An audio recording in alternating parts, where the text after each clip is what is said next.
పోవడానికి. ఈరోజు నువ్వు బాధపడుతున్నావేమో, ఈ లోకాన్ని వదిలేసి వెళ్ళిపోతాము అని. ఒక మనిషి పుట్టినప్పుడు ఎంతో సంతోషపడతాం మనం, అబ్బా ఒక పిల్లోడు పుట్టిండు, ఒక పాప పుట్టింది అని. కానీ వాళ్ళు చనిపోయినప్పుడు మనము చాలా ఏడుస్తుంటాం, చాలా బాధపడుతూ ఉంటాం. ఎందుకంటే మనల్ని వదిలేసి వెళ్ళిపోయినారు అని. పుట్టినప్పుడు ఈ లోకంలో జీవిస్తాం, ఈ లోకంలోనే ఉంటాం. కానీ ఈ లోకంలో ఉన్నప్పుడు లోకంలో జీవించినప్పుడు మనం ఎలా జీవిస్తున్నాం దాని మీద ఆధారపడి ఉంటుంది మన జీవితం. దాన్ని బట్టి డిసైడ్ అయితే మనం ఎక్కడ పోతాము.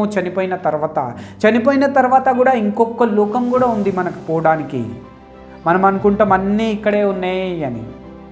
ఇక్కడ మనం ఉట్టి చేతులతోనే మనం పుట్టినాం, ఉట్టి చేతులతోనే మనం వెళ్ళిపోతాం. ఏదైతే మనది మనం అనుకుంటాం అది ఏది కూడా మనం తీసుకొని పోము. మన కార్ తీసుకుపోం, మన బైక్ తీసుకుపోం, మన ఇల్లు తీసుకుపోం, నా ఇష్టమైన వాళ్ళని కూడా తీసుకోపోం. మనం నా పిల్లల్ని నేను వదిలేస్తాను, భార్యని భర్తని అన్నింటినీ వదిలేసి మనం ఉట్టి చేతులతోనే తిరిగి వెళ్ళిపోతాం. ఓ బ్రదర్ అండ్ సిస్టర్, ఈరోజు దేవుడు ఈ వాక్యం ద్వారా మనతో మాట్లాడుతూ ఉన్నాడు. ఒకవేళ దేవుణ్ణి నమ్ముకొని రక్షణ పొంది ఆయన రక్తంతో కడగబడి ఉంటే చాలా మంచిది. ఒకవేళ చనిపోతే నువ్వు గాఢ నిద్రలో పోతావు. నిరీక్షణ ఉంటుంది, ఆయన నీకోసం మళ్ళీ తిరిగి వస్తున్నాడు అని. యేసయ్య మళ్ళీ తిరిగి వస్తాడు నీకోసం, నా కోసం. అప్పుడు మామూలుగా రాడు, ఆయన ప్రధాన దూతలతో తిరిగి వస్తాడు మనందరినీ తీసుకోపోవడానికి. ఓ బ్రదర్ అండ్ సిస్టర్, ఈరోజు దేవుడు ఈ వాక్యంతో మనతో మాట్లాడుతూ ఉన్నాడు. దేవుడు ఈరోజు ఈ వాక్యంతో మనతో మాట్లాడుతూ ఉన్నాడు. నువ్వు రెడీగా ఉన్నావా? ఆయన ఎప్పుడు పిలిస్తే అప్పుడు పోవడానికి. ఎప్పుడు పిలుపో మనకే తెలియదు. ఈరోజు ఉంటామా లేదా అని కూడా తెలియదు, రేపు చూస్తామా లేదా కూడా తెలియదు. రెడీగా ఉన్నామా? ఒకవేళ చనిపోతే మనం ఎక్కడ వెళ్తాం? రెండు మార్గాలు ఉన్నాయి.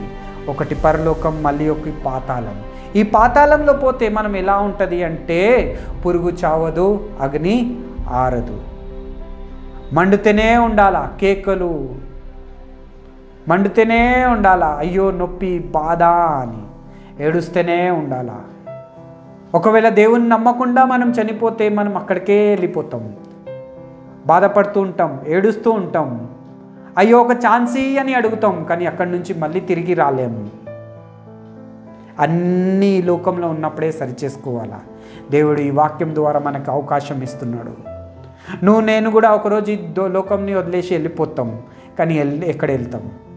నరకానికి వెళ్తామా, లేకపోతే దేవుని దగ్గరికి వెళ్తామా? ఒకవేళ దేవుని నమ్ముకుంటే చనిపోతే మనం గాఢ నిద్రలో పోతాం. ఒకరోజు ప్రధాన దూతలతో నీ కోసం నా కోసం యేసయ్య వస్తాడు నీకు నాకు తీసుకుపోవడానికి. అప్పుడు ఎప్పుడైతే శబ్దం అవుతుందో అప్పుడు నువ్వు నేను ఎవరైతే చనిపోతారో ప్రభులో ఉండి విశ్వాసిగా ఉండి ఒక బిలీవర్గా చనిపోతారో అప్పుడు వాళ్ళు ఫస్ట్ లేస్తారంట. తర్వాత ఈ భూమి మీద ఎవరెవరైతే బతుకుంటారో వాళ్ళు ఎవరైతే దేవుని నమ్ముకొని ఉంటారో వాళ్ళు లేపబడతారు, ర్యాప్చర్ అవుతారు. ఓ బ్రదర్ అండ్ సిస్టర్, కానీ ఫస్ట్ ఎవరు లేచేది అంటే ఎవరైతే చనిపోయిన వాళ్ళు, గాఢ నిద్రలో ఉన్నోళ్ళు వాళ్ళు లేస్తారంట. ఈరోజు నువ్వు బాధపడుతున్నావేమో, మా వాళ్ళు నన్ను వదిలేసి వెళ్ళిపోయినారు, నా తండ్రి, మా అమ్మ, మా పిల్లలు. కానీ దేవుడు మనకు ఒక నిరీక్షణ ఇచ్చిండు.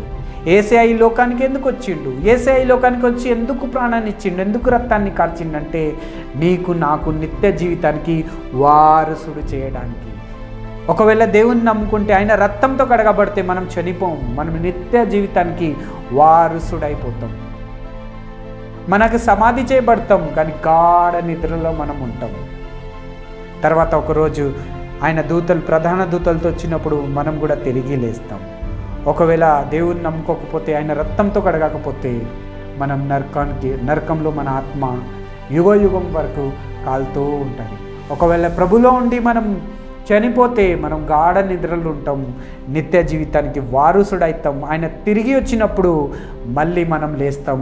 ఆయనని మన అందరినీ ఎవరినైతే మనం పొడగొట్టుకున్నాం వాళ్ళందరినీ మనము తిరిగి చూస్తాం. ఓ బ్రదర్ అండ్ సిస్టర్, యేసయ్య నీ కోసం నా కోసం ఎందుకు ఈ లోకానికి వచ్చిందంటే నీకు నాకు నిత్య జీవితానికి వారసుడు చేయడానికి.